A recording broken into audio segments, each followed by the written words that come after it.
ప్రతి వాళ్ళు దిగాల్సిందే. ఇప్పుడు దిగినప్పుడు మనల్ని కూడా ఒక ముసలి పట్టుకుంటుంది. ఏమిటా ముసలి? కష్టం అనేటువంటి ముసలి పట్టుకుంటుంది కదండి. అందరికీ నొప్పి వస్తుంది. కష్టం అనేటువంటి నొప్పి రాని వాళ్ళు చెప్పండి, చేతులు ఎత్తండి. ఆ కష్టం లేదని మేము హ్యాపీగా ఉన్నాం, చేతులు ఎత్తండి. ఎవ్వరూ ఉండరు, అందరూ పట్టుకున్నారు. అందరినీ ముసలి పట్టుకుందా లేదా?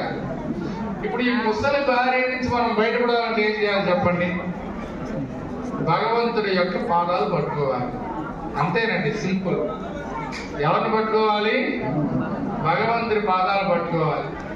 ఈ విషయాన్ని చెప్పేదే భాగవతం కానీ, భారతం కానీ, భగవద్గీత కానీ, రామాయణం కానీ, ఇతిహాసాలు కానీ, ఏదైనా అన్ని చివరికి చెప్పి ఇది ఒక్క విషయమే. దేవుడి పాదాలు పట్టుకుని మోక్షాన్ని పొందుతారు.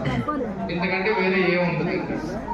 అందుకని ఈ గాథని ఎవరైతే పిల్లలకి చెప్తారో వాళ్ళు చీటికి మాటికి తప్పుడు మార్గాన్ని ఎంచుకో